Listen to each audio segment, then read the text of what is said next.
Oh, right. It's 9:10. We just got Younes connected, right? Yep. Okay. We can maybe start, Guillaume. Yeah. We'll go through. So, hi everyone. We're gonna go through the morning. So for the morning, it's gonna be mostly a report for this technical committee, a report for the consortium. It will be short. For the SOFA activity, it will be short as well. And then the idea is really to spend a bit more time on first what has been done on the roadmap of SOFA for the last months, what has been done outside also outside the roadmap, all the different kind of contributions. I think we're gonna make also a short roundtable for those who'd like to speak and explain a bit what they have done with SOFA, especially when it involves the core of SOFA. And then in the afternoon, we're going to move to the definition of the roadmap. So for the V2012 roadmap for the release of the end of the year.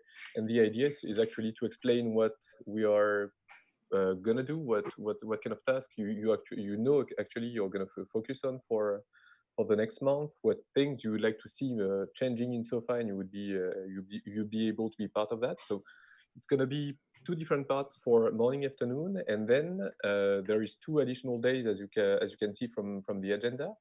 The first, so Wednesday and Thursday, two following days, and it will be coding sprint, mixed, especially on the first day with technical discussions on various topics.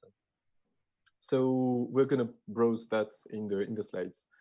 So first of all, I'd like to thank InfiniTech 3D for hosting the meeting, because we had actually limited kind of tools for hosting you all in an unlimited way, of unlimited number of attendees and so on. So thank you, InfiniTech, for that. Um, and yeah, so that's again for the overview of the different days. Day one, it's today morning, as I said, consortium activity report, SOFA activity report. The most interesting one, so the SOFA activity about the roadmap out of roadmap, as I said, and the afternoon, the definition of the upcoming roadmap, and it's going to be what kind of projects we are aiming at for the next 6 months. And then day two, so tomorrow, Wednesday, it's going to be coding sprint all day long with some technical discussions for those who'd like to speak about matrices. If you want to speak about matrices, if you want to talk about eigen integration, we can talk about eigen. We can talk about modularization of the core of SOFA. There is plenty of topics that we can cover. And it will also be the opportunity to start the coding sprint. Coding sprint, as you might have seen already on the there is on the GitHub account of SOFA, you can already have access to a list of tasks, a list of things that people are struggling with or that we noticed are not working well in SOFA. And that's the idea of the coding sprint, is to take those tasks and start the sprint coding those and fixing those problems. And day three, again, another coding sprint day. So you're really free to join any time of the day and of the night almost. And well, yeah, so to code with us and to focus on those tasks.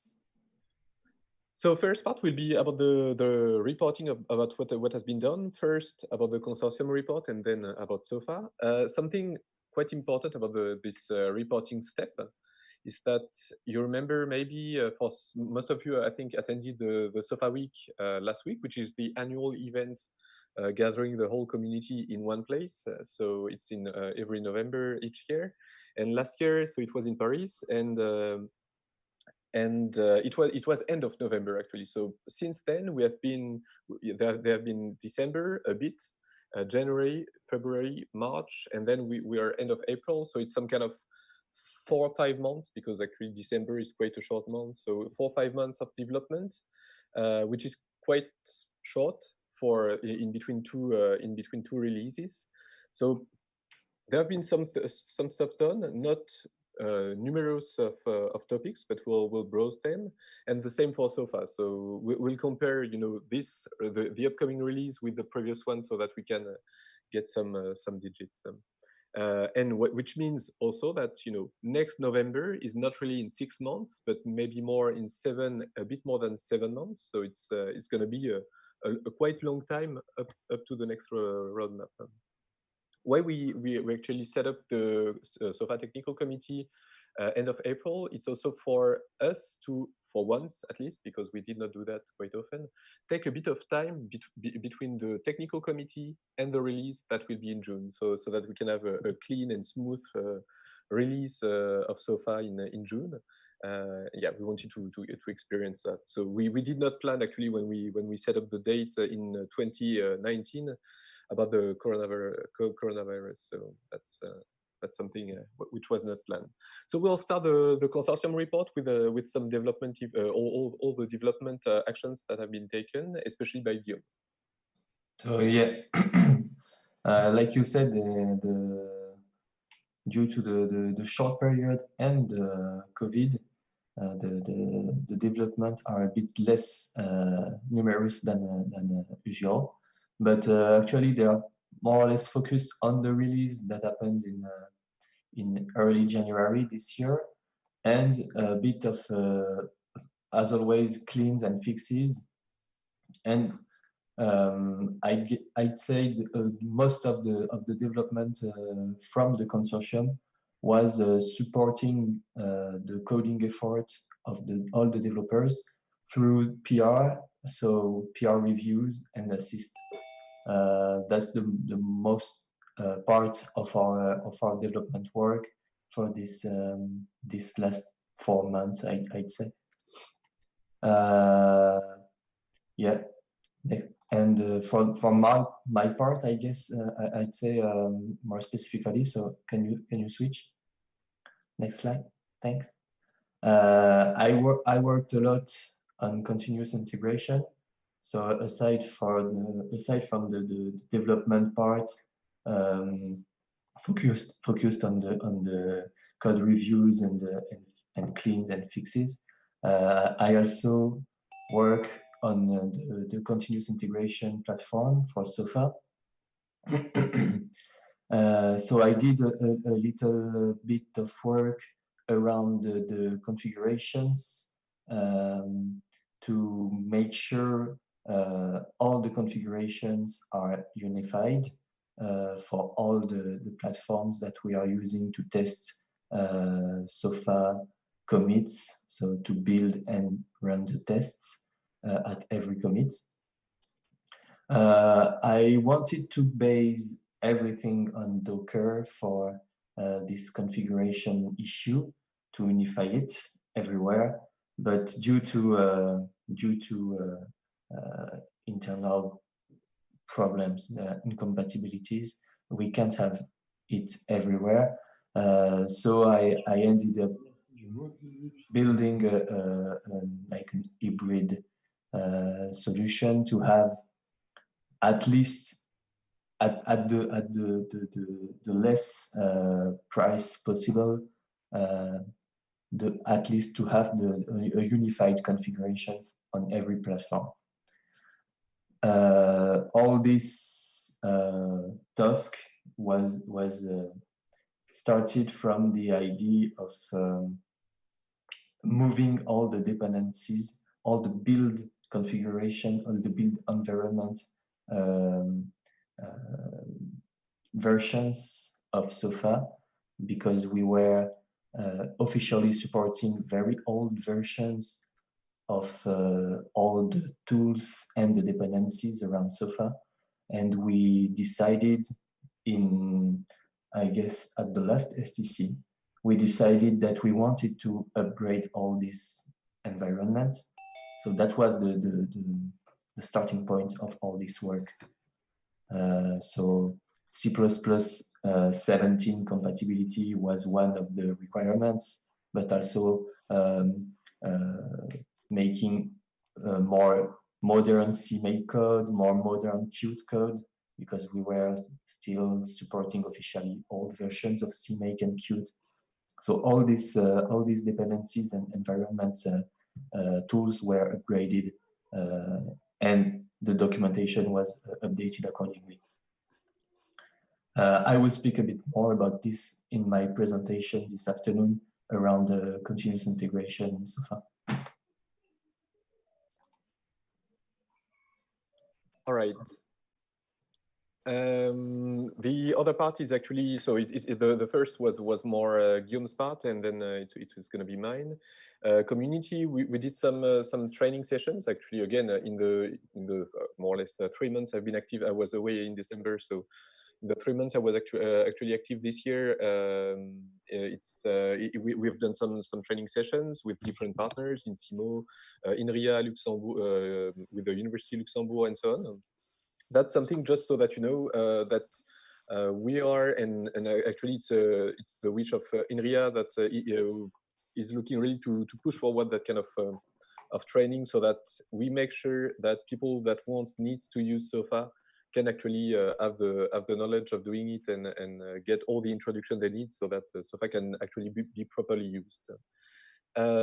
Second stuff, which is actually minor points, but social media. We started some simulation Friday communication, so that we can have some videos, some animations of what is done in the community. So never hesitate to send us some videos when the paper has been already accepted, or videos of some projects that you have with SOFA, so that we can make some advertisement of it.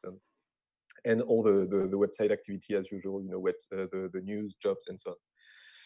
Marketplace development, so it's more, it's still called marketplace, but the idea is really to have just a place where some technology are available, that even if they are private or open, even if we always do prefer when it's open source, but to actually present there as much as possible piece of code and piece of plugins and ideas and so on.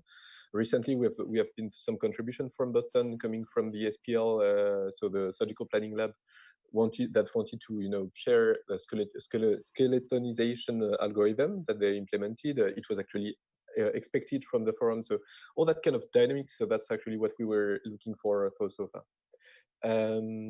So that's what I meant also by some dev contributions. There have been also some people contributing directly into the core of SOFA in those last months. Plugins, I mentioned that. There have been also a plugin provided by, it's more a tool for SOFA that have been provided by the CSRO from Australia, even if I'm mispronouncing it for sure. PR reviews from different people also, from the community. So that's very actually satisfying to see the diversification of inputs and proposal and ideas in the community. Documentation, we did not work very actively for those 3-4 months in SOFA. There have been some changes, as Guillaume said. First, a reorganization of the doc. That's the first point, but also, and that's maybe even as important as the organization, even more, it's the idea is that in the build part of the documentation, now we are introducing the versions that are actually officially supported, like GCC, Eigen, and others, so that there is actually no doubt, and to avoid, I would say, a too broad number of versions, and just to ask people to upgrade and follow the latest versions. Some digits about the community still. So it's going to be about the downloads here. That's some curves that we, for the moment, we are not displaying it that a lot on the website.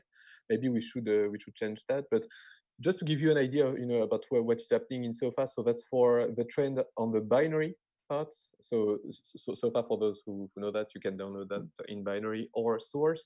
For the binaries, as you can see, it's growing since the last 4 years. There is, as always, and it has always been the case, some variations in the downloads, and yeah, but the latest trend is actually quite satisfying, and obviously for the binary part, a huge part of Windows OS for the download. And what is actually quite recent is now we are actually looking at, and that's thanks to GitHub, the GitHub statistics. We are looking at the unique cloners, so the people that are actually cloning SOFA for the first time. And you can also check multiple cloners, people that clone several times SOFA, but this one is, we think, a quite good indicator, for the community, just to have an idea of how many new people are actually downloading SOFA, not only the binaries, but also the sources. And the tracking is only done for a few months, but it gives already an idea. And as you can see, so December is always for the forum, for the downloads, or for whatever, is always a month which is a bit down, and you can see that in the curves. And that was also the period of the SOFA week, so that's sometimes where we are a bit more busy and a bit less present for the community just before. And second, for the forum and the web activities. So yeah, I should have inversed that in the title, because first on the left it's for the website, the activity of the website. So again, it's so all the kind of bots and so on are filtered, but you can see that the activity, a bit like the downloads, is following a satisfactory trend. Recently, since we have been, confined, and we basically nobody can get out from his or her home anymore, you can notice that people are more or less way more online, and they are using the website more significantly, and the same for the forum. So for the forum, you can see a quite big jump for those last months. Just so that you can understand those those 2 months here, January, December, were some kind of difficult months, due to, first, again, we were not really available due to the SOFA week in November, mid-November, up to December, and then we had some, and you might have noticed that, and we apologize for that, but some spam issue on the forum. So that's always disturbing the activity. Events. So there have been actually no big official events in the agenda for earlier this year, but we are still planning events despite the COVID. There will be actually plenty of events that are going to be held online. We're going to propose new training sessions as well, so it's going to be online at least until July. So I think we're going to propose some new dates as well. So just stay tuned to the agenda 2020. For the active, I would say, business and member development of the consortium itself in terms of members and business, that's some kind of summary. We have 4 members here. We are discussing with some additional ones. We are discussing a bit with with different international. It's mostly universities and research centers. So here, the one who are supporting us are Kyungpook University, Hasan Medical Center, Fraunhofer Institute with Tim, who is here, and University of Florida with York Peters, who cannot be here for the moment because it's still a bit early in Florida. It's 4 o'clock in the morning. So that's why actually we recorded the presentation, is also so if some of you need access to this presentation, never hesitate to let us know. We could share the recording. And there have been discussion, as I said, with partners like Verona, IHU Strasbourg, and IHU Bordeaux. So there is different kind of projects going on. Training is also a source of incomings for us. So it's not huge, but it's a source of incoming.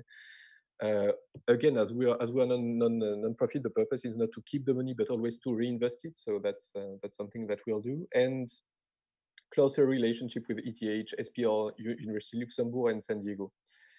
And a small word, about the indie dev community, which is also growing. So we have more and more independent developers. Never hesitate just to get in touch with them. If you don't know them, just get in touch with us. We would redirect you. And that's for the gentle reminder. Never hesitate to contact us. I just said that, but contribution, it's something that we're really eager about, because you can always communicate in your way. It's not necessarily money, it's not necessarily code. It can be on the forum. It can be pushing SOFA forward in projects. Pushing SOFA with improving the doc or whatever. What kind of any kind of contribution is welcome. Just a kind is what is important for us. And actually, when you are doing that, that's something that will at the end of the day benefit to you as well, since SOFA will improve and you will directly benefit from that.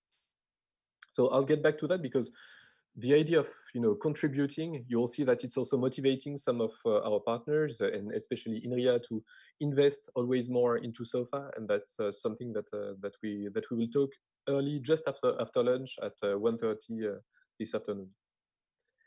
So that's what I just said. So about the SOFA activity report now. So we're gonna make a short summary of what changed in SOFA, and then we'll look at the roadmap that we defined last November, end of November. and also all the activity that has been even outside the roadmap going on in SOFA. And as I said in the chat, again, you can interrupt anytime if you have questions, you do not understand something, or you are curious about something, just interrupt. So about the V2006, which is not out yet, but just to give you some numbers, some information. Up to now, there have been more than 75 pull requests merged. It has been, as we said, not a lot of features, not a lot of new things for the moment, because some are incoming, so it has been mainly fixed and clean. That has been done in so far, and some change. And one of them is actually what Guillaume mentioned just earlier. It's the C++ required. So it's something which is changing in the core of SOFA. You need to now have the C++ 17 compatible. We are C++ 17 compatible, and that's the version of C++ we are actually expecting. Removal of collections, that's more on the CMake part. It's something that disappeared from SOFA, and that's all in the process of making the module of SOFA cleaner, more separated, and actually really modularized. And that's the last task, which is mentioned down in this first column. Eigen 3 and collision model, which has been renamed, just the triangle component and so on, were actually just completely confusing. So we moved them to triangle collision models and so on. So that has been propagated into the whole SOFA. It can be another breaking change. About the features, so small stuff that we did is allowing the earlier explicit integration scheme to also work with sparse systems. That actually was not the case. Explicit approaches are rarely used in the community because a bit less stable.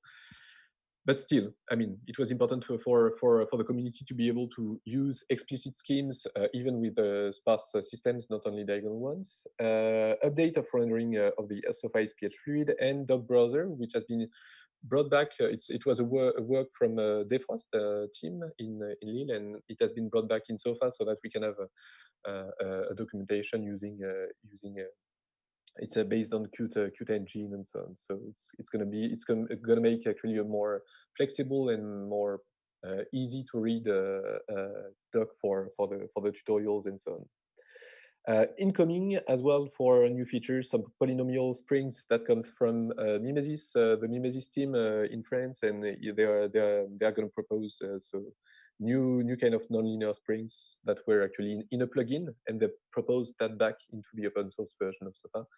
It's quite convenient, for instance, for modeling, ligaments or that kind of things, if you are interested in. So that's thanks to them. That's something that should arrive for the V06 release.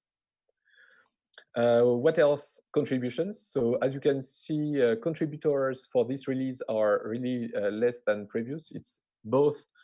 There is two factors. The first one is actually that it was for a shorter period of time for the moment, and also that people were actually involved more in private plugins for the beginning of the year. So maybe people will get back a bit more to the open source for up to June. But for the forum, that's what I said just previously with the curves, as you can notice, a quite significant increase, especially due to the COVID. So that was for SOFA, for generic and temporary information about SOFA. We're gonna have a look now. So for on the roadmap, I think we're gonna pass for the SOFA Qt Quick. We're gonna pass the mic then to Bruno, and I'll do the data update and the SOFA Python 3. So on those two, anyone can again interrupt anytime. Jean-Nicolas, I see that you're connected. I think yeah, on some view I can't see everyone, but Jean-Nicolas, do not hesitate to interrupt. Damien is not here, but again, Bruno on the data updates as well. If you wanna interrupt on that, do not hesitate.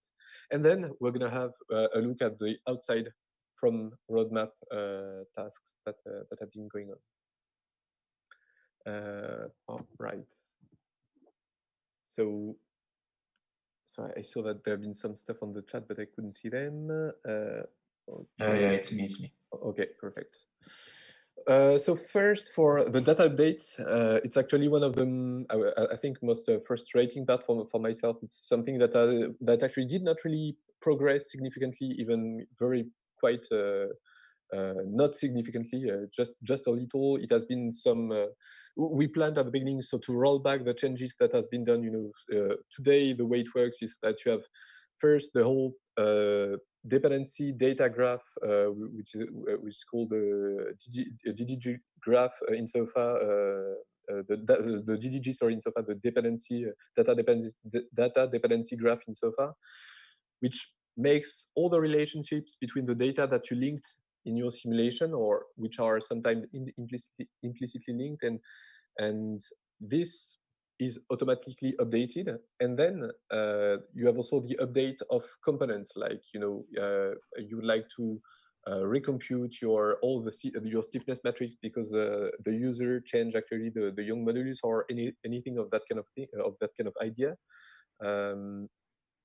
And today there is two different mechanisms in parallel, and we wanted to roll back one of them. It was the update of components, and which is done for the moment by a visitor, and to go towards just one unified way of getting updates. Whatever you are, a data or a component that would like to update itself, it's always data related. So we wanted to go towards this unified update process. So yeah. So on the rollback, this has not been done. On the creating a first proof of concept for the data graph oriented simulation. So there have been several discussions, several graph that has been drawn and so on. Especially, so I did that with Jean-Nicolas, Damien also and Bruno at the last technical committee. And that's what I actually added in the slides here. Draw the first graphs, yes, but actually there was always a blocking points, especially when we arrived up to the solvers that we wanted to connect with some different kind of components in the scene, and to get that clean. And especially the visitors were always a blocking point for that. So maybe for going further, I think on this task, we would need to investigate, at least again, just as a proof of concept, a visitor-less version of SOFA. And that's yeah, some ideas also came up in the idea of developing a very simple, short ODE solver that would be independent from visitors, from the integration scheme you want to use, and from the linear solver you want to use. So get something a bit generic and just using data link. Integrate the data link in the base object. Again, there have been tests done on that, especially on the repository, and I just mentioned that in the slide here. So for the first component data talk, it was something created by Bruno, and where different people investigated things, and you can see there one pull request, and this pull request was actually aiming at making a first step toward replacing single links. So that's what will create a dependency. If in your C++ component you need, for instance, the topology, you can ask for a link towards the topology. But those links are actually regular links, and they are not linked to the DDG, so the data dependency graph. And we wanted again to unify all that. So that was the idea of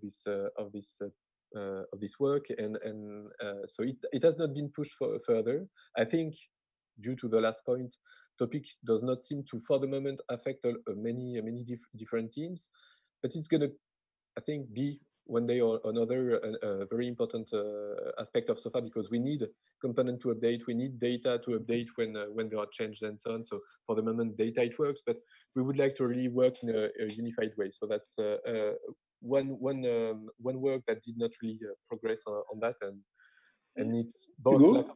Hugo, Hugo, c'est Christian. So, welcome, Christian. Welcome. I have a question for this single links.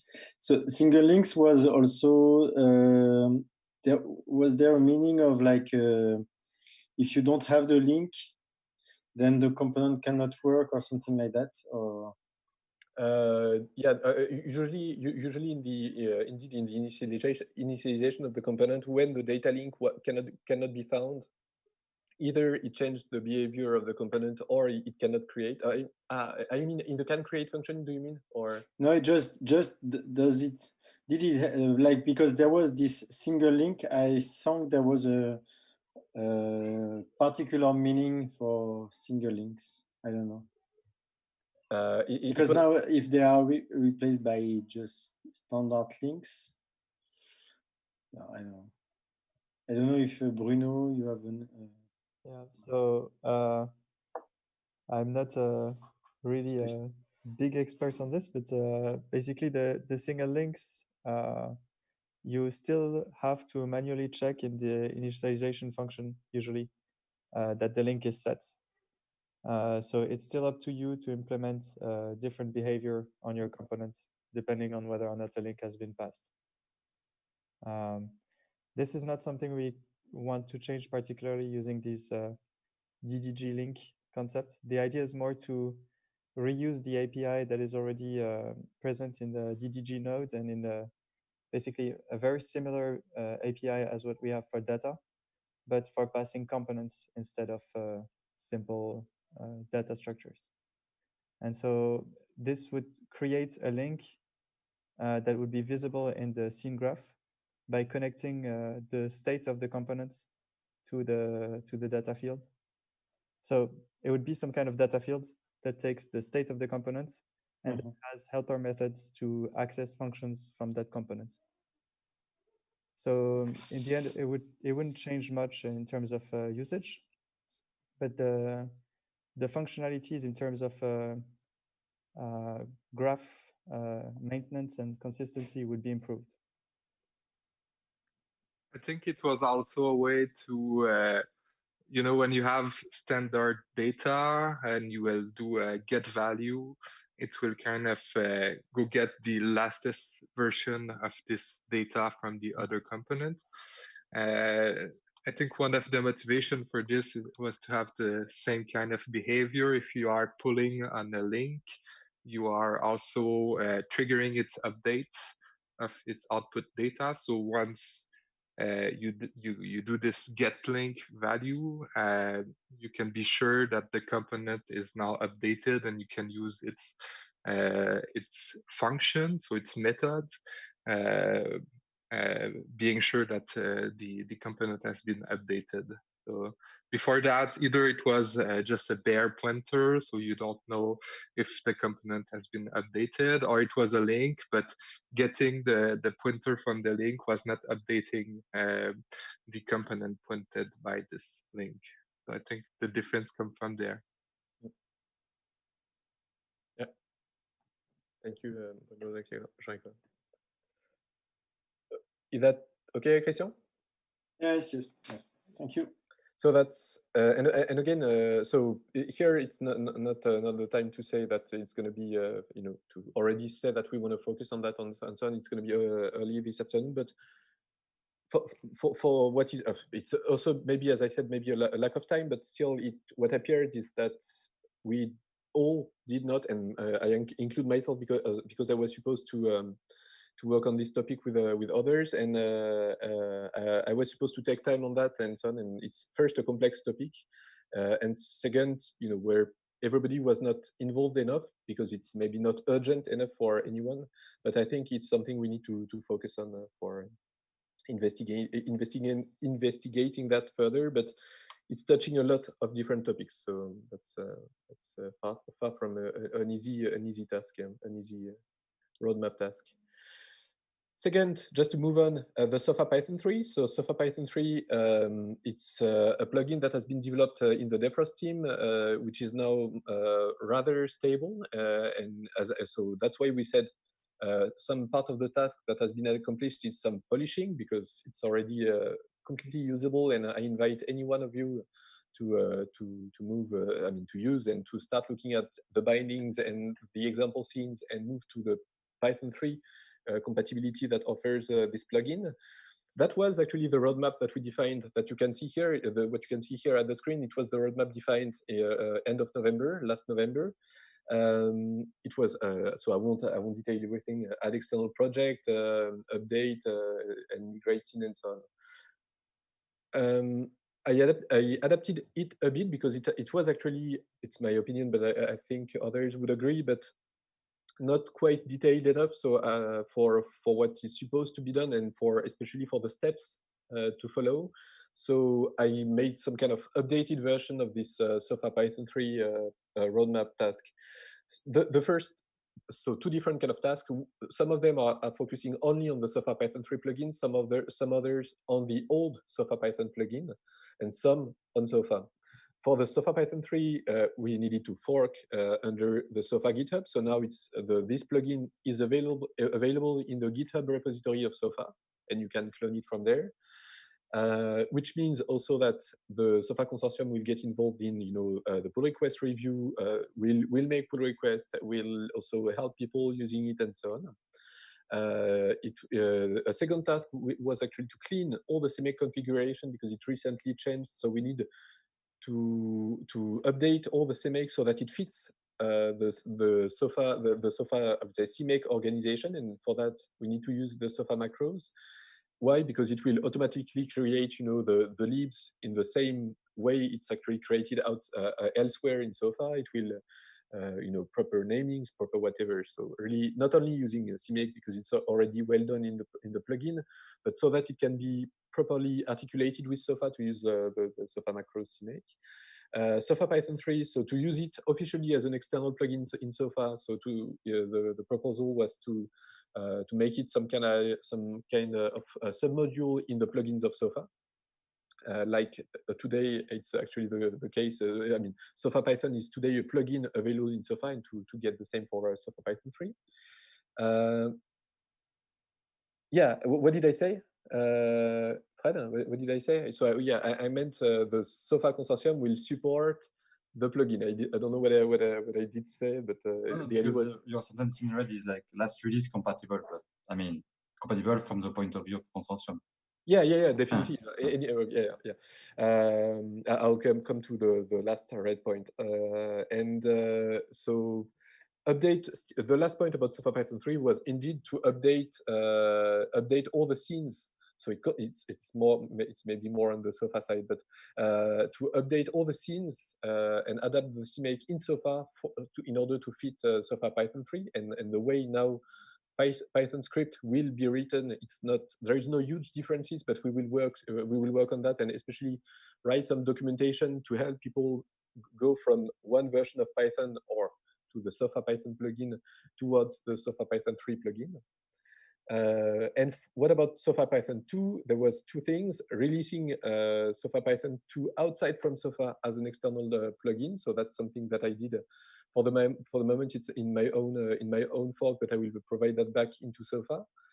Ensure the mutual exclusion of SOFA Python 2 and SOFA Python 3, and SOFA Python 2 also to remove that definitely. So it will be the very last step, but to remove it from the list of plugins of SOFA. It still, as Fred wanted to mention, that the SOFA Python 2.7 will still be available. It will still be among the list of plugins in the repositories of the GitHub account of SOFA framework. So it will be there, but not anymore inside SOFA. So you'll still be able to use it into your simulation, to include it, to base your work on that. But since Python is moving, and since actually quite a long time, this year SOFA Python 2.7, you know that already is not supported anymore. So we need to move on. And the idea of this moving on was to deprecating completely the SOFA Python 2.7 and move to the official SOFA Python 3 plugin. So as you can see, everything is not yet completed, but the objective is actually to get all those tasks completed, or 90% completed for the 2006 release, to be fully compatible with SOFA Python 3. So again, SOFA Python, the plugin that you are currently using, will still exist outside from SOFA. The last release that will include it in SOFA will be the 2006. After that, the master branch, so the development version of SOFA, and the next release, so the 2012 and further, won't include the SOFA Python plugin anymore. So again, we will be here to make, I mean, the consortium staff is also there for making that as smooth as possible, even if it might not be smooth all the time, but we'll be there to help you as much as we can. Hugo? Yes? I can. Sorry. Okay, that's good. Yeah, sorry? Yeah, this is Stefan. I just wanted to ask a few questions about the next steps for SOFA Python 3. Yeah. Because we are heavy and happy users of it, but there are still several points that are either unclear or maybe not finalized enough. And so the question is, okay, as of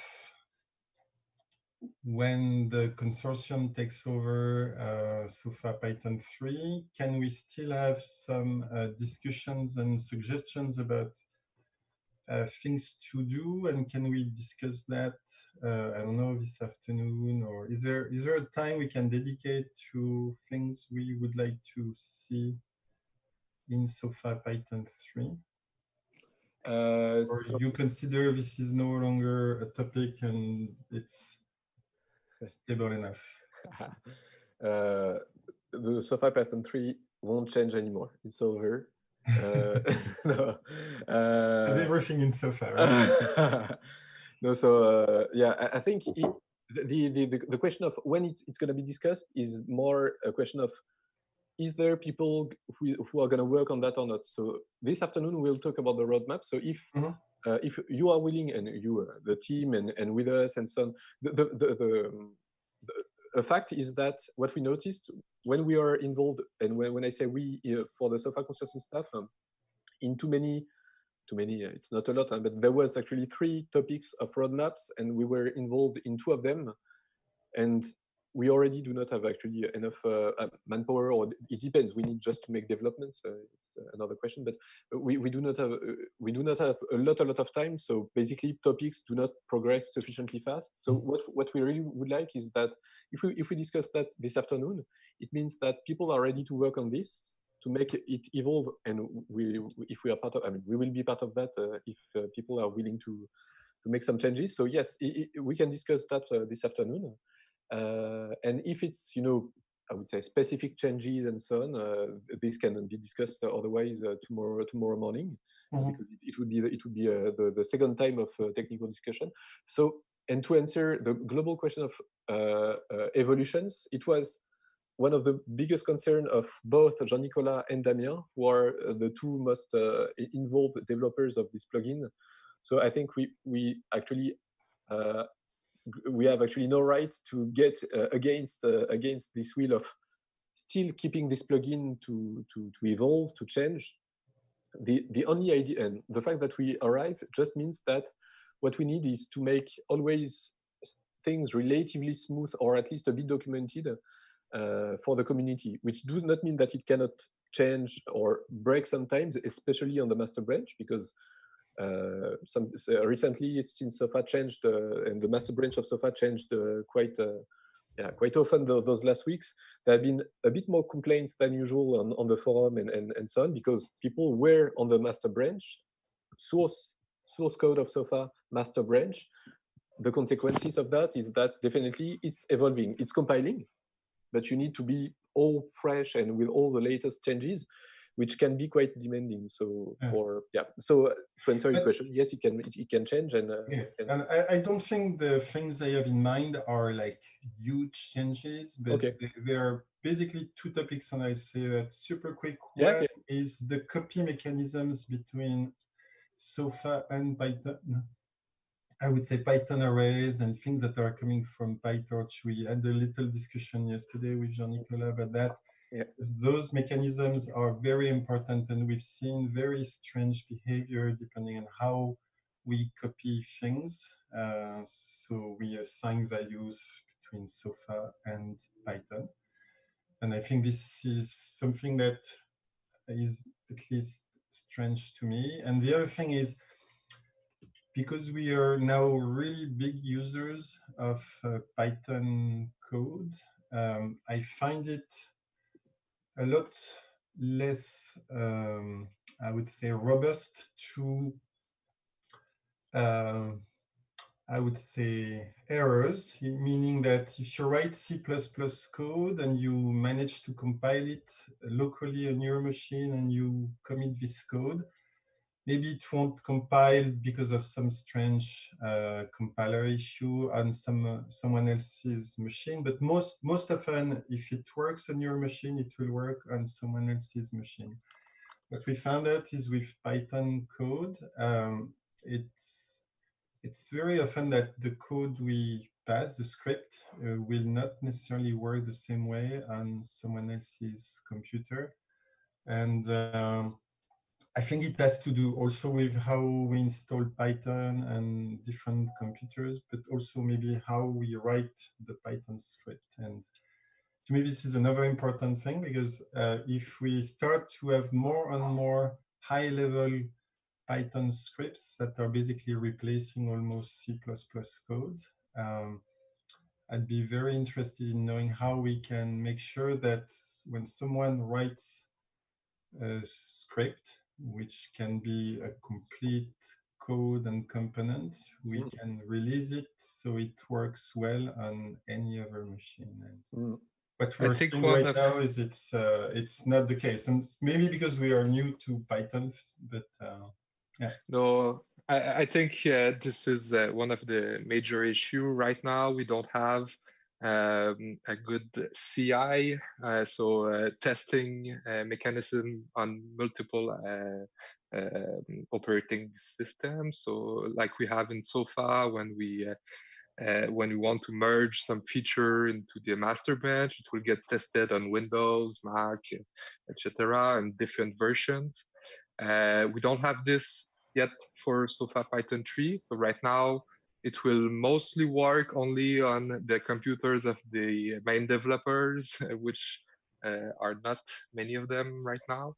So I think it's quite unstable, and this would be the first step to go. So making sure that this plugin works on every machine, that we got a good subset of scene, that we can make sure it will work everywhere, and things like that. So this is definitely some things we need to do, and maybe we can use this moment right now to do a call for developers. If people have some time to help us, this is definitely something we need manpower on. So we need to create tests. We need to make sure the old scene file from SOFA Python 2.7 is still working with SOFA Python 3.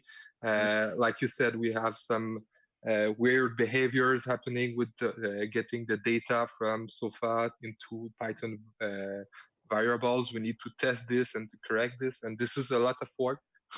But it should be definitely a priority right now to get SOFA Python 3 running officially. Yeah. And we will help. I mean, I think there are some levels at which we will certainly help.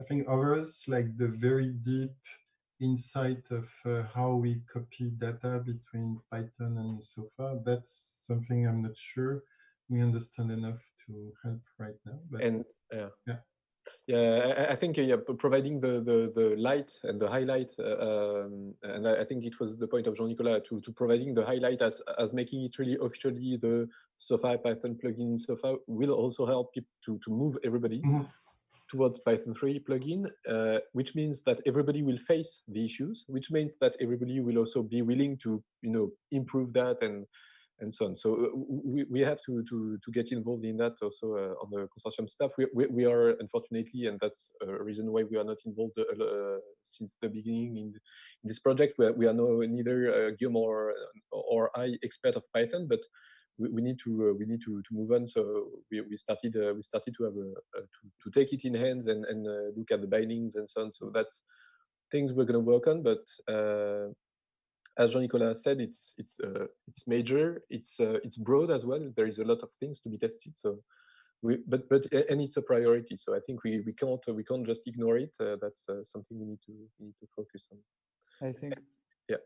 If I can just quickly interject, I think also I mean, we're aware that that the plugin still has some glitches, but for example, the array, it's a problem that we're well aware of. But since we spent 3 months working on it, almost full time, Damien and me, back in September, October, we mainly implemented the features that we needed right away because we're using it for the user interface of SofaKit Quick. So I mean, in the background. So we are aware that there are plenty of features that are missing. There is also plenty of modules that we could bind to have better functionalities. I hear a lot of people also in the team requesting access to matrices in Sofa through Python and all these things. So it's for sure that there will be plenty of developments.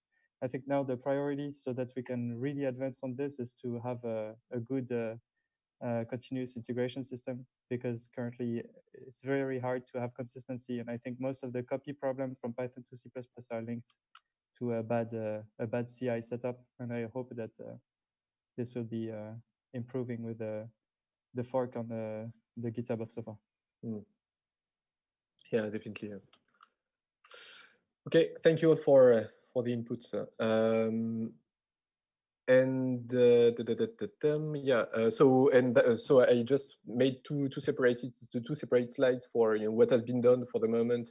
So brought Sofa Python 3 inside the Sofa framework GitHub repository. That's the first web address that you can see here. Second one is the extract of Sofa Python 2.7 into, so for the moment, my own GitHub repository, but it will soon get into the Sofa framework. The plugin dot will disappear. It will be Sofa framework / Sofa Python 3, and that's something I need to update quite shortly.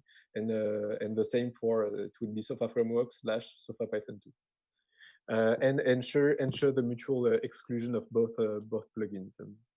And what remains, and while you were actually talking, especially Jean-Nicolas and Bruno, when you were mentioning everything that could be implemented in this plugin to make it more stable, what appears is that even, I mean, necessarily before that, what we need is to make sure that those tasks are done so that it's well integrated in Sofa, and it's some kind of not can't be detached, but some kind of really, this part is well done. It's especially for the first part, it's the CMake configuration respects everything which is in Sofa. All the existing examples, and the dependencies between of Sofa on Sofa Python 2 are replaced on Sofa on Python 3, and everything is cleaned and so on. And then from this point, new steps could be, things can work a bit in parallel, but those tasks, I think, are really super important if we want to then to progress towards CI and stability and so on. So that first the connection is good, and then improving the coverage of the CI. But yeah, that's something that Guillaume took all the notes about your ideas and suggestions about CI and stability of Sofa Python 3. So again, just as a reminder, and that's also so that it's saved somewhere in the slides for the people that cannot attend, we could make again the slides available, but that these upcoming 26, so the June release of Sofa will be the last including the Sofa Python plugin. Then Sofa Python will still be available, but outside from Sofa, and won't be supported anymore. Obviously the transition will be supported. And the last and third point about the roadmap is the one about Sofa Qt Quick, which is a new GUI in Sofa. It's a work which is led by the Defrost team, and more especially by Bruno, working in the Defrost team. And the idea of this project is to provide a new GUI dedicated to soft robotics, but that could benefit actually to Sofa as well. And yeah, that was the four different tasks that were listed from previous technical committee. Runtime stability done. Internal external JavaScript plus API. So this was a bit unclear to Bruno, but So he will present us the whole project just right now. And there is 2 ongoing tasks. The first one, which is go to alpha to beta, so to something more stable and usable as written, and to get more people testing it. And it's just the beginning. So if you're curious, never hesitate to contact Bruno.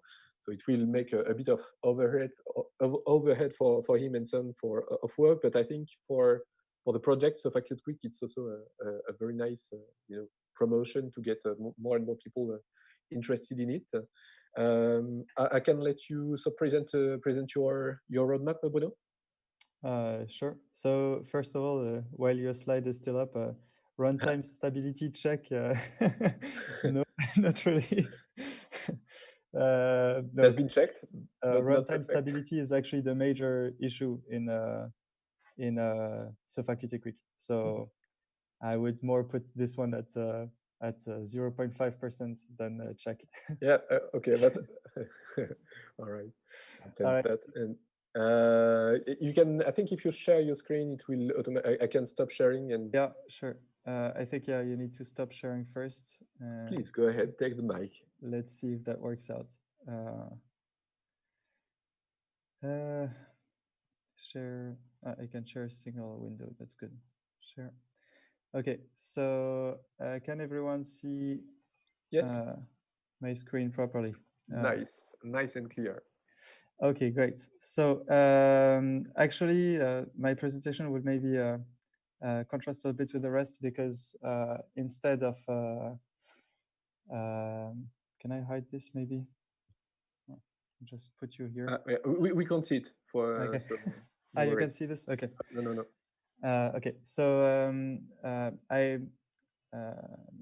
wanted to, rather than present to you new features that have been implemented since November or new bug fixes, which are the main parts of the work, I thought it would be nicer to show you a video of a workflow on the usage of this user interface to create a scene. So this is not the program so far running on my laptop. It's actually a video that I made. It's very long, so I'm going to try to fast forward through it so that we save a bit of time, and I'm going to voice over in live, so that's going to be tricky maybe, but we'll see. And if I run out of time, it will be the rest of the video will be a teaser for you. I will release it at some point on YouTube. Oh yeah, that would be nice. Yeah. Okay. So the scene that I create in this video is a finger actuated with a cable. So I don't know if you're familiar with soft robotics, but it's a scene that is inspired from the soft robots plugin. So it's a silicone finger in which there is a cable that is inserted, and using a motor you can pull on the cable, and the displacement of the cable creates a deformation on the finger. So I will create this scene in this video. So I'll start the video a little bit, and I'll try to explain to you what's happening. So the first step is to create a project. So Run SOFA 2 is based on a project-based approach, let's say. So we have some kind of workspace, which is the main folder in which we're going to put our assets, resources, scenes, and scripts. So in this case, I'm going to call it cable constraints. And so as you can see in the project view at the bottom, there is a folder that's created called cable constraint that I placed in my desktop. And in this folder, there is two subfolders, assets and scenes, and INI file that contains just some data information for the project. And the cable constraint.py file is an empty scene file that's been created and placed in the scene folder. So if I click on this icon here, it will open the scene in the editor, and we can see that it's a simple Python script with an entry point for SOFA, the create scene, an import statement, and a simple header doc string that is used to differentiate between normal scripts and SOFA-specific scripts in SOFA Qt Quick. So if we were to create a scene, the way we all know how to do it is we script directly in this scene file. We type node.addObject, for example, a required plugin. Here I'm creating a SOFA sparse solver. And then we would save this file and open run SOFA, reload, and we can see the scene has been edited. We now have a required plugin. So this is the other way of the old way of doing it, let's say. It would be, of course, nicer to be able to do these things to the user interface. So here, using contextual menu, I can create components. I'm creating a soft robots required plugin. When I save the scene, it will ask me if I want to override the current file. It's a safety measure, and if I open the scene, I can see now that the two animation visual manager loop that were created by default by SofaKit Quick are appearing here, and my required plugin statement shows up in the file. So using this hierarchy view that we have on the left, we can add, create, delete, rename components. We can access the documentation online, and multiple features like this. So here I'm going to fast forward a little bit. I'm just creating some more component, a free animation loop, and a generic constraint solver. And now I'm going to add some resources. So if I right-click in the context menu of the project view, I can open File Explorer or, sorry, I'm going to pause quickly, or a terminal at the spot in which we are in the project view. And from here, I just copy paste some files from my desktop that I prepared for the video, and I'm copy pasting them in the resource folder, and we can see in the project view that the files have been loaded. So now they're appearing here, and we can see the finger.stl shows up as a triangular surface mesh, while the VTK file is shown as an unknown file type. So being an unknown file type doesn't mean that the file is not usable in SOFA. It just means that there is no current template that defines the behavior of that file if we were to drag and drop it, for example, in the hierarchy view, like we're going to do now with the STL file. So template files for assets are a simple Python script that is placed in the configuration folder of run SOFA 2.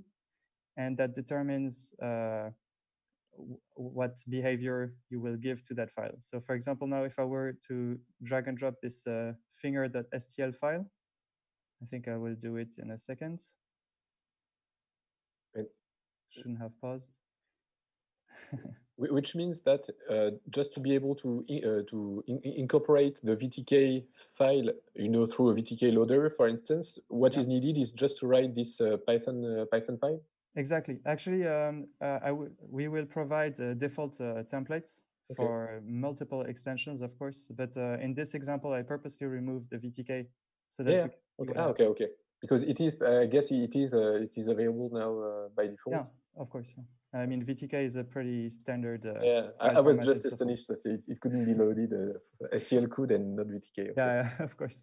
So here now, if I drag and drop this STL file in my hierarchy, we can see that it created a finger folder, because that's the name of my asset. And inside this finger folder, I have a mesh STL loader and an OGL model. So very simply, I'm not showing it in this demo because it was not yet present, this feature, when I released the video. Just by right-clicking on the finger.stl file in the user interface, you can open the behavior script, the template script, and edit it. So you could, for example, say, I just want a mesh STL loader to show up, and or maybe I want a mesh STL loader and a mechanical object instead, or this kind of things. You can modify that behavior. So yeah, I will skip now for the rest. I'm creating a finger. So inside this node, I will add mesh VTK loader, tetrahedron set topology container, some components that are required, and a mechanical object. And as you can see here, I paused quickly in the tetrahedron set topology container. I created the file, but there was no link created between the loader and the container. So normally the container takes a loader in parameter so that it can fill up the position edges, triangles, tetrahedra, all the topological information that it needs. And so here, what I'm going to do is I'm going to drag and drop the mesh VTK loader onto the header in the inspector. Sorry, I just opened the scene to show. So yeah, that's what we would normally do. We would type src equals @loader. We would give a name to the loader, and that would create the link. Instead of doing it like this, I'm removing this. I'm going back to the scene. And so as I said, I'm going to drag and drop the mesh VTK loader in the inspector. And when I drop it, you can see position, edges, triangles, tetrahedra, all the data fields are updated because it will reload the component. So if now I save the scene and reopen it, I can see that there are links that have been created between each data field that are compatible, right? So I will fast forward a little bit. Now I added a uniform mass, a tetrahedron FEM force field. A short question about the file which is saved. It was XML, right? When you say we can save a file, it's no, everything that is everything that is saved in Python 3. Okay, sorry. Yeah, of course. Thank you. Python 3 is the stock plugin you need for run SOFA 2. It will not work with SOFA Python 2 or other scripting API in the background, at least not as is. So now I created the scene. I think that I'm missing still a linear solver constraint correction to animate properly the scene. So if I now press animate, we can see the finger falling because we didn't add fixed constraints. So that's going to be the next step. Quickly, I'm going to move forward. So to create a fixed constraint, we're actually going to use a rest-shaped springs force field. And the springs force field needs a set of points to constrain, of course. And in our case, we're going to want to constrain the edge of the finger. And for this, we need a region of interest box. So I'm creating a box here, and I'm going to edit its min and max position. So in the future, we're planning on creating manipulators in 3D in the scene in the edit view, so that you can manually resize the box in a more intuitive way than changing data fields in an array like it's done here. But for now, we don't have this feature, so I'm going to show it manually. But at least you have a feedback, a visual feedback directly while modifying it. So if now I want to constrain this area here, so I will show the points of the mechanical objects to know exactly what I want to constrain, and then I'm going to move the box around. I will fast forward it because it's maybe not the most interesting part. It's actually expected by a lot of people. You know, again, yesterday or 2 days ago, someone on the forum asked for, is there any other convenient way of selecting points and so on? So it appears to be nothing maybe for you, but for many different people, it's a feature that could. I'm aware it's necessary. I'm just saying that it would be way nicer if we actually had 3D manipulators in the edit view. I will show actually an example of 3D manipulators for the camera a bit later. Place the camera in the scene. So here is another interesting aspect. So now I created the box ROI. I set it to the dimensions I want. I added a rest-shaped springs force field in my scene. And now I want to connect the points data field to the box region of interest, the box data field of the box ROI component. And so I can edit the link directly in the interface, and I can use smart completion to visualize all the nodes, components, and of course, data field of those components that are compatible with the data field I'm trying to link. So here I'm gonna use finger box ROI dot indices, and now I save, and automatically this points is now connected to the region of interest that I wanted. So I will add a Bruno, just a short question. Yeah. this update of the indices, does it imply that you reload the scene in some way, or? So yeah, that's actually a good question. It depends entirely on how the components in SOFA are coded. And actually, most of the discussions on data updates are kind of coming from these kind of issues that we have in Run SOFA 2, which is that there's currently in SOFA no predictable behavior for components when you change its data fields. Some data fields will update their all internal logic every time data field change. Some other will simply do nothing, and you will have no idea that something changed in it, because it will not respond accordingly. And sometimes there is a mixture of both, so it can be pretty complicated to know how it behaves. In the case of the REST-Shape Springs force field, changing the indices automatically updated the internal behavior of the components. In the case of the mechanical object, for example, later on you will see that it's not always the case, and for plenty of other components it might not. We actually re-implemented some components. So I don't know if you saw before, I think I skipped it, but when I created the mesh VTK loader, I had an error message, and it said that the component didn't have a file name, and the component state, which is this data field here, was showing a red button. And when I changed the data file name, so that the file name so that it would have a mesh to load, the component state became valid and the error message disappeared. So this is because we correctly implemented the correct behavior. We updated the component state when the component is correctly initialized, and we showed error messages when it was required. So this is literally a component by component problem. Mm-hmm. And there is no direct, easy way to have this currently in Run SOFA. Okay, I see. Yeah, but that answered my question. Okay. So here I'm putting an arbitrary stiffness on my REST-Shape Springs force field. And I will fast forward a little bit to the moment I'm simulating it. Oh, here we go. I'm pressing animate, and now we can see that, well, the finger is properly constrained. So the next step is going to be to add a cable that will run through the finger and actuate it. So I will move a little bit forward.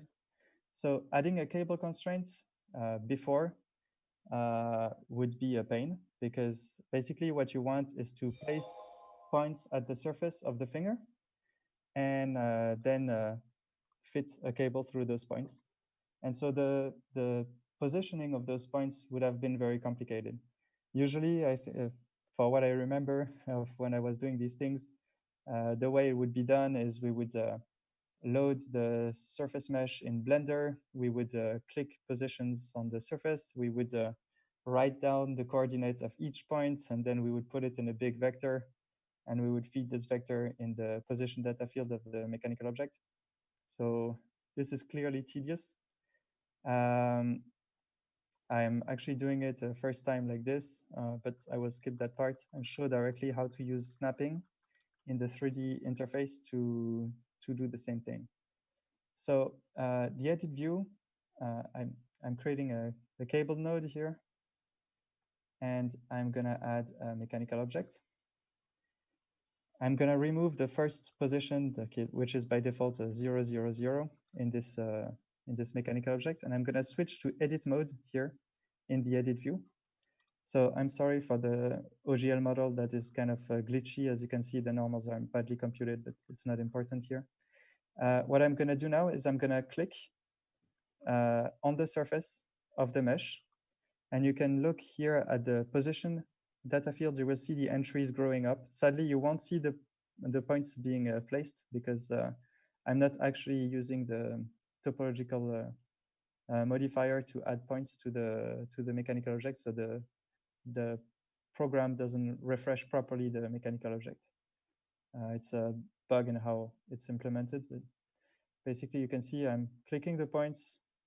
It's kind of shitty not to have a visual, but this will be changed, of course, in a future release.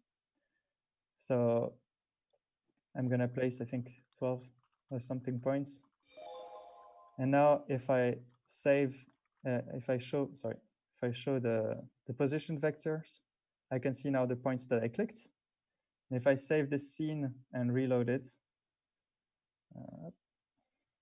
you can see now in the scene that, sorry, I'll go back a little bit.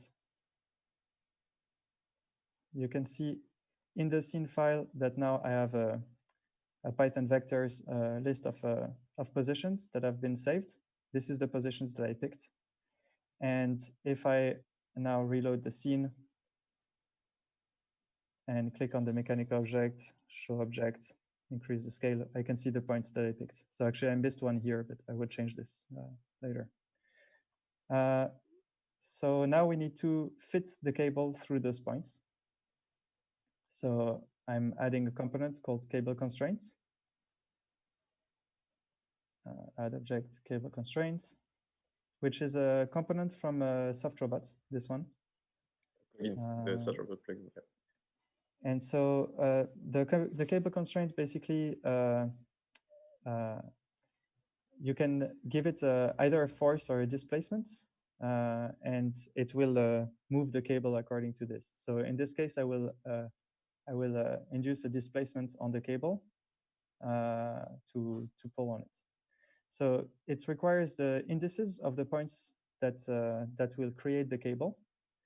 So I will again create a box region of interest, but this time I've been lazy, so I'm just making a huge box, minus 100, 100 in XYZ for the mean and 100 for the max. Just quickly, because sadly we can't link the mechanical objects bbox just like this. This would be the ideal way, but sadly box is in SOFA is a vector of vec6, while bbox is a bounding box, and those are two incompatible data types. So I cannot just drag and drop the link or use smart completion to connect them. So I'm manually editing the box. It's not really interesting. And once this is done, I pass the indices of the box region of interest here. This time I can use smart completion. And if I save and reload, again, refreshing issues, we can see now that we have these cable constraints here, and the indices are taken from the box region of interest. I'm gonna reload the scene, and now if I click on the cable constraint, I can see the cable running through the finger. And the last thing that's missing is a barycentric mapping in the cable node and also in the visual node that I've added before. So quickly, barycentric mapping, I save and I animate. So I guess here it's using the automatic connection between the current and the parent node, or? Yeah, so barycentric mapping here, I'm using the fact that when you initialize a barycentric mapping, it automatically looks for, I could have manually specified source destination, of course. And so now I can see the cable moving with the finger. Everything is mapped properly, including the visual model. So the next step is to create a Python controller to control this. So maybe I will skip this. I will also show how to add a camera and control the cable displacement using QML canvas that we can overlay on the camera view. So that might be a bit more interesting for you. I don't know how much time I have or how much I already. No, it's actually just time here. At 10:30, we plan to end at 10:30. Maybe we can have a very short look at the QML part, and as you said, I think the very best option would be to release the video so that we can, us and you as well on your side, but promote that and so that people can also rely to the video. Yeah, but yeah, please go ahead for the QML part if you know roughly where to go. Okay, so I will quickly show the main features that are interesting. So here I'm using manipulators in the 3D view to rotate, translate the camera in the scene. I will also show the camera view in the corner here. If you can see here, I'm adding a camera view. And this is basically the rendering of the camera. And on this camera view, we can overlay canvas. So this is what I'm going to show here. So it's sometimes useful to be able to control your scene using something else than just your keyboard plus and minus button, like it's usually done in Python script controllers. So here I'm going to use a QML canvas. So QML is the language by Qt. It's a mix of a decorative language with a JavaScript-like language. I prepared a file that contains just a slider and a little chart to display the displacement of the cable over time. And so I will skip how it works, but I will just try to show you a little animation of it. So, okay. Some more tuning of the parameters. You can see you can place your canvas in your camera view using XY viewport coordinates. And please animate so that I can show. There we go. Now we can see if I pull on the cable or if I change the data field on the right, I can see the cable actuating, and I can see on the chart the displacement of the cable changing. So this is using canvases. We can place basically any kind of user interface controls, buttons, text fields, input text areas, everything you want, you can place in a QML canvas. So it can be really cool to make customized user interface on a full screen simulation. The next interesting aspects are prefab creation and parameterization, and then finally reusability of prefabs. So a prefab is a concept that we introduced in Run SOFA 2. It's basically a subset of a scene graph that can be instantiated in the scene graph as a standard asset. And these prefabs can have parameters, which are basically data fields that when they are modified, the whole script is regenerated. So this allows parameterization of, let's say, for example, the positioning of an object in the scene. So in this case, I'm creating a prefab here of the whole finger that I created here. And I'm going to give it a translation property parameter. And when I change this translation parameter, it will move the prefab around. So of course, there is a little bit of scripting involved because you need to add create a prefab parameter in your script. You need to use the translation value that you add in this parameter to translate the box ROIs, the mesh loaders, and all these things. But once it's done, I will skip over that part because it's basic scripting. You can now have the translation value here, and you can modify it in live to change the position of the object. So I'm just gonna scale the view a little bit, okay?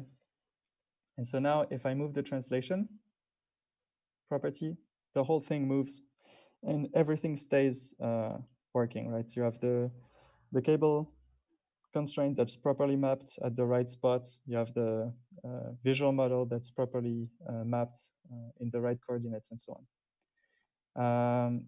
The next step, and I'm going to fast forward, is I'm creating a prefab that I call duplicator that basically takes two parameters, the number of fingers and the spacing I want between them. And then I use a loop to place those fingers in the scene. And I will again skip to the end. This is unimportant to show that I can now,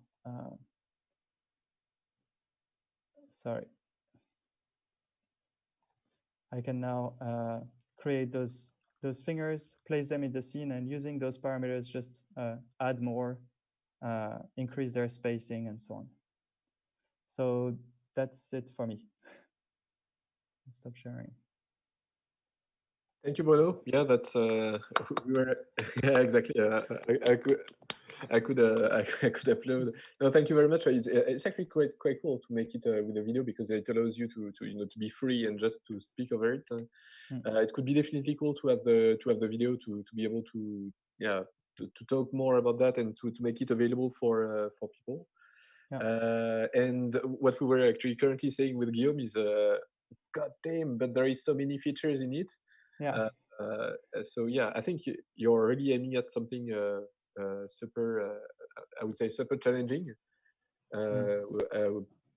Really, if anyone is interested to get involved in, using it and participating to the stability of the also and by just by using it also to the project, do not hesitate to contact Bruno and the team.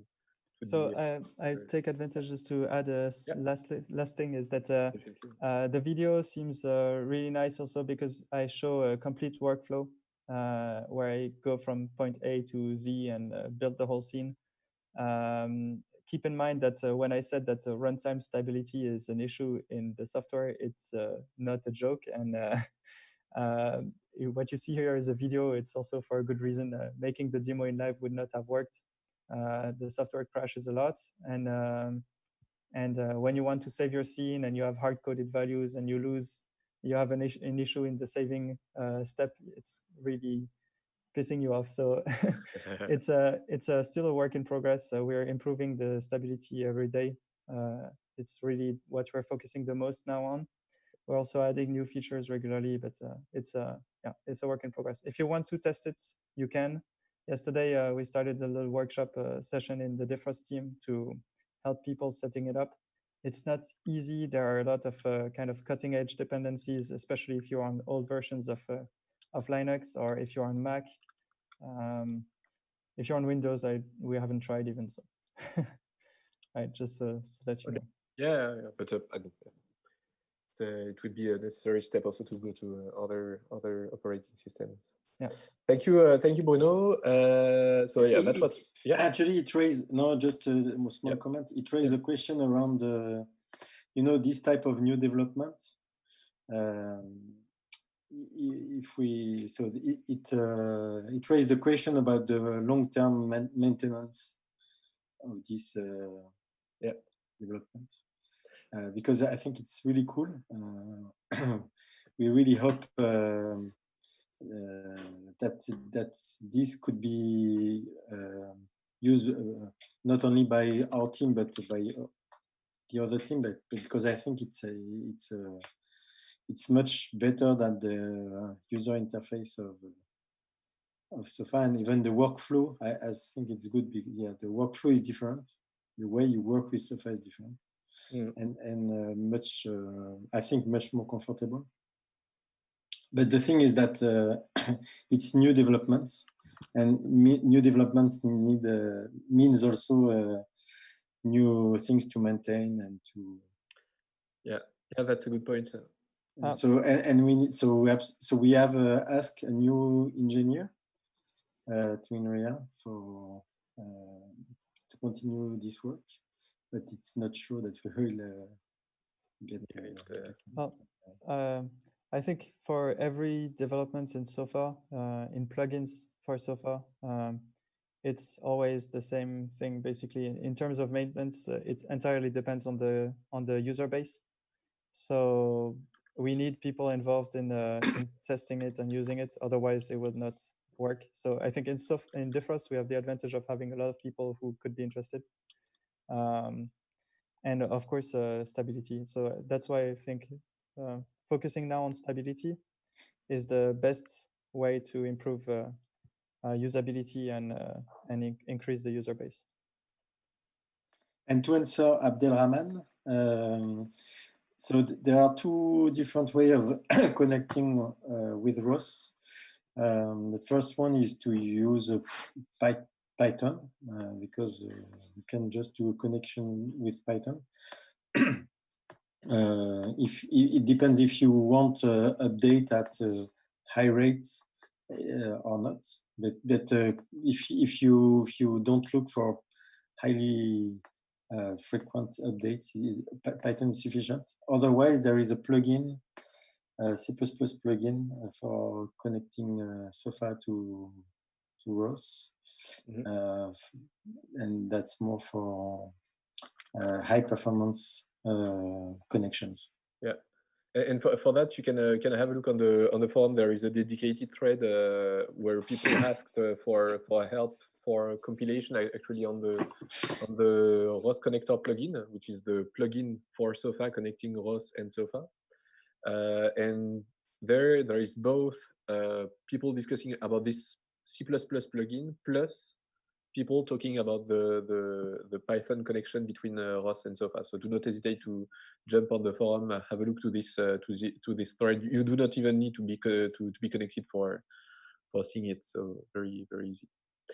Okay, cool. So I just updated the slide. Yeah, I think you can see it here. So yeah, with the 0.5%, but I'm sure it's way more than that, Bruno. But you can. So all the digits are updated. So we are about on time. It was scheduled to get a break at it was we updated a bit before the meeting the morning schedule, so that we have 1 hour and 30 minutes and 1 hour and yeah, 1 hour a bit more for the second part in the morning. So I propose we can take some I would say 15 minutes break, 10 15 minutes break, so that we come and we restart a bit before 11 at 55. And I'm gonna get a coffee. I'm gonna take some notes from what has been said, tweet a little bit. So and we get back at 10:55. Okay, see you guys.